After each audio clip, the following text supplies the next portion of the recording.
और आज के इस वीडियो लेक्चर में हम क्लास 10 के चैप्टर नंबर 3 के दो मोस्ट इंपोर्टेंट क्वेश्चंस को डिस्कस करेंगे जो प्रत्येक वर्ष आपसे बोर्ड एग्जाम में पूछे जाते हैं। तो आइए शुरू करते हैं क्वेश्चन नंबर 1 से।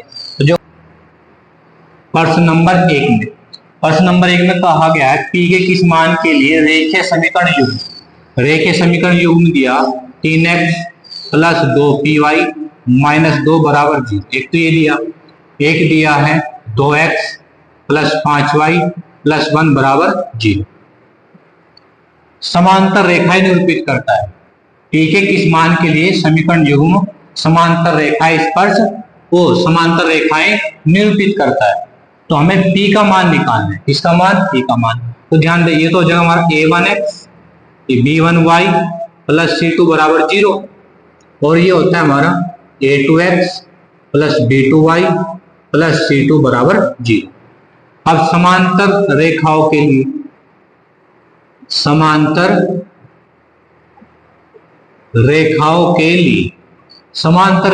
लिए क्या होता है कि a1 बटे a2 b1 बटे b2 बराबर c1 बटे c2। ये होती है स्थिति। a1 बटे a2 बराबर होता है b1 बटे b2 के, लेकिन बराबर नहीं होता c1 बटे c2 के। अब यहाँ पे a1 का मान रखो। a1 का मान है यहाँ 3, a2 का मान है यहाँ पे 2, b1 का मान है ये पूरा 2p और b2 का मान है यहाँ पे 5 और ये बराबर नहीं है। c1 का मान कितना? -2 और c2 का मान कितना है यहाँ पे? c2 का मान है यहाँ पे 1। तो हमें निकालना p का मान। किसका मान ज्ञात करना? p का। तो ये वाला हिस्सा लेंगे, ये वाला इनकी क्रॉस गुणा कर देंगे। तो 2 की गुणा 2p में करेंगे और 5 की गुणा 3 में करेंगे। 5 गुणा 3, 2 दूनी कितना? 4p और 5 किए 15। ये 4 गुणा में कहा जाएगा? भाग में। तो यहां से p का मान आ जाएगा 15/4। यही हमारा आंसर है कि यदि ये रेखाएं समांतर है तो p का मान निकालना था। तो p का मान कितना आ गया? 15/4। अब हम चलते हैं अपने प्रश्न नंबर 2 की तरफ। देखिएगा प्रश्न नंबर 2 में क्या दिया गया है। प्रश्न नंबर 2 में कहा गया है p के किस मान के लिए समीकरण, ये दो समीकरण युग्म दिए हैं 3x माइनस y प्लस 8 बराबर 0 और एक दिया है 6x माइनस ky प्लस 16 बराबर 0 समपाती रेखाओं को प्रदर्शित करता है।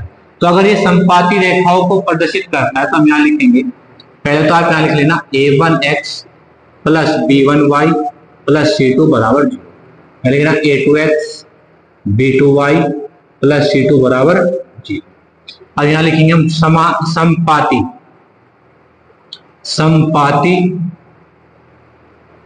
रेखाओं के लिए।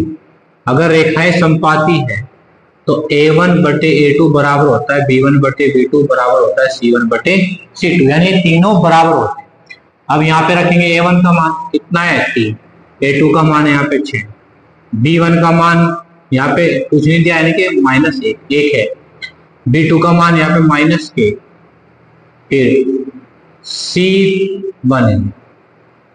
c1 का मान कितना है 8, c2 का मान कितना है 16।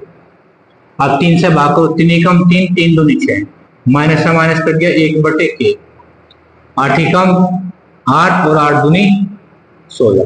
तो 1/2 बराबर 1/k बराबर 1/2, यानी 1/k जो है वो 1/2 के बराबर है। चाहे इधर से देख लो चाहे इधर से। 1/k है, इधर से देखोगे तब भी 1/2 के बराबर है, इधर से देखोगे तब भी 1/2 के बराबर है। तो कोई सही मान ले लो। तो मान लो 1/2 बराबर 1/k के, तो क्रॉस गुणा कर देंगे तो k ही कम k हो जाएगा और 2 ही कम 2 हो जाएगा। तो k का मान कितना आ गया? k का मान आ गया। आगे बातें समझिए। तो ये थे हमारे चैप्टर नंबर 3 के दो मोस्ट इंपोर्टेंट क्वेश्चन जो प्रत्येक वर्ष आपसे बोर्ड एग्जाम में पूछे जाते हैं। तो आज की इस वीडियो में आपने क्या सीखा प्लीज कमेंट करके जरूर बताएं। यदि आप चैनल पर नए हैं तो चैनल को सब्सक्राइब कीजिए ताकि आपको सभी वीडियोस का नोटिफिकेशन टाइम टू टाइम मिलता रहे। Thank you for watching this video.